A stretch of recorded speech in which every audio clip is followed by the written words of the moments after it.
Hello friends, welcome back to my channel মিষ্টি nursing. আমি নবনীতা আজকে চলে এসেছি আরো একটি নতুন ভিডিও নিয়ে। আপনারা যারা আমার ভিডিও দেখছেন তারা লাইক, শেয়ার, কমেন্ট এবং সাবস্ক্রাইব করতে ভুলবেন না, যাতে আমার ভিডিও নোটিফিকেশন সবার আগে আপনাদের কাছে পৌঁছতে পারে। অনেক তো হলো বেবিদের নিয়ে কথা বলা, আজ না হয় একটু বেবিদের মায়েদের নিয়ে কথা বলা যাক, যাতে ব্যালেন্স বজায় থাকে আর কি। আজকে আলোচনা করব হসপিটালে বা নার্সিং হোমে ওটিতে সি সেকশন ডেলিভারির আগে মায়েদের আগে ও পরে কি কি প্রিপারেশন নেওয়া হয়।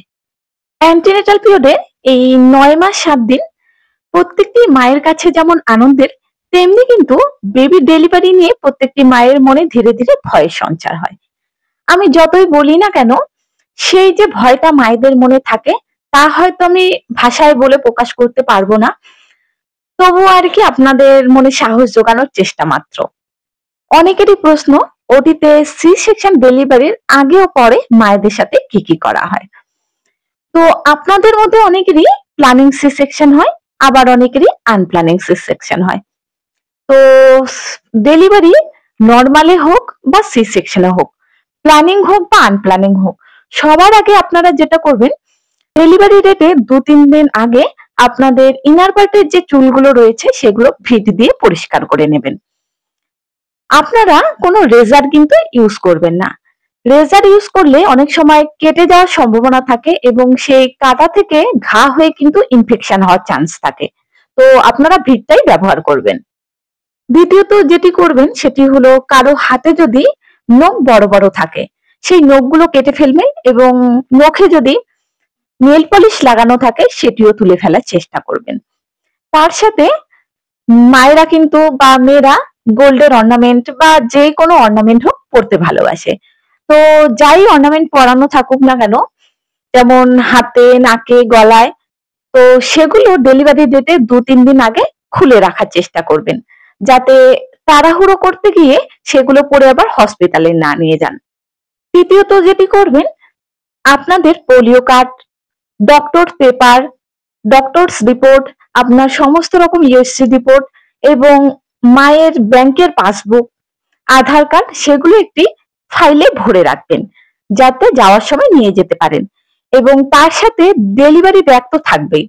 এই ডেলিভারি ব্যাগে কি কি থাকবে তা কিন্তু আমি একটি ভিডিওতে ডিটেলসে আলোচনা করেছি। আমি ডেসক্রিপশন বক্সে লিংক দিয়ে দেবো, আপনারা চাইলে কিন্তু দেখে নিতে পারেন। এবার আসি মেইন টপিকে। ধরুন কোনো মায়ের সোমবার ডেলিভারির ডেট ঠিক হয়েছে, মানে সি সেকশনের ডেট আর কি। তো রবিবার রাতে আপনারা কোনো ভারী খাবার খেয়ে ঘুমোবেন না, যতটা সম্ভব হালকা খাবার খাওয়ার চেষ্টা করবেন।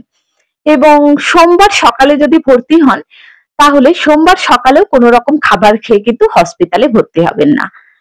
কেননা ডেলিভারির আগে, সি সেকশন ডেলিভারির আগে মায়েদের 6 থেকে 8 ঘন্টা এবং ডেলিভারির পরে 6 থেকে 8 ঘন্টা কিন্তু মায়েদের কোনো রকম খাবার দেওয়া হয় না।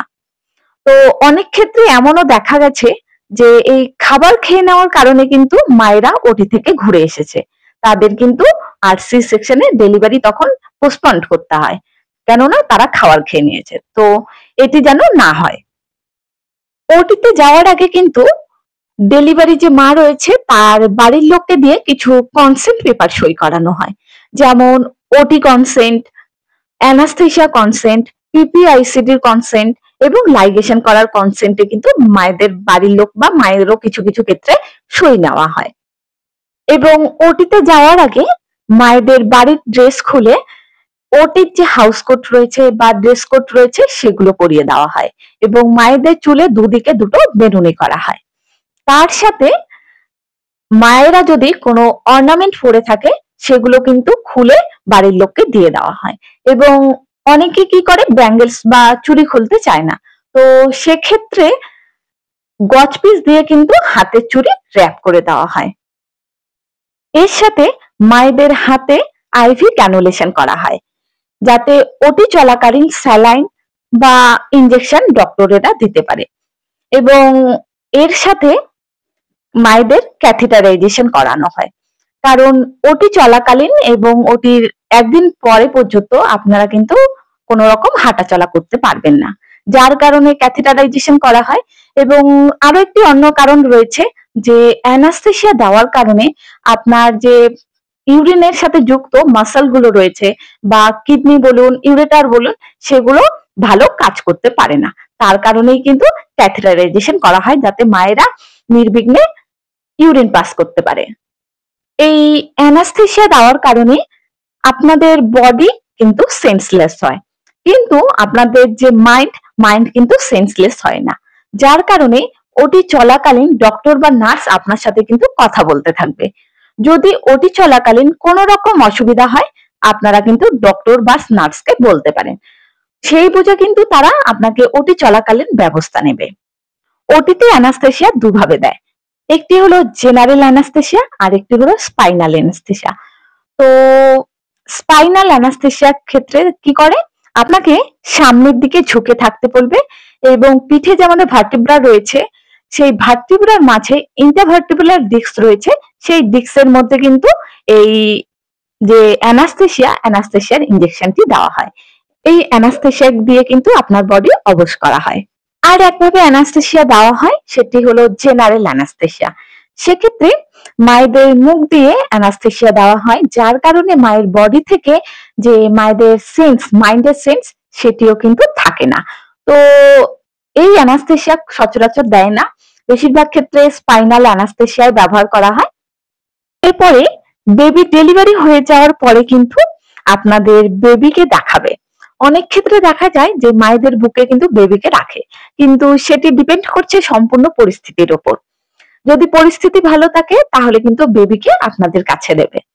এবং অপারেশন হয়ে যাওয়ার পরে অবজারভেশন রুমে কিছু ঘন্টার জন্য তারা কিন্তু আপনাকে রেখে দেবে।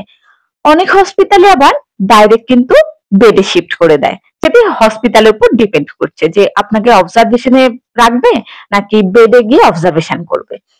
মোট কথা, অপারেশন থিয়েটারে যদি আপনারা ডক্টর বা নার্সের সাথে কোঅপারেট করেন, তাহলে 2-3 ঘন্টা বা তারও কমে কিন্তু আপনার সিজার হয়ে যেতে পারে। এই হলো ওটিতে ঢোকার আগে এবং পরে মায়েদের সাথে করা প্রসেস।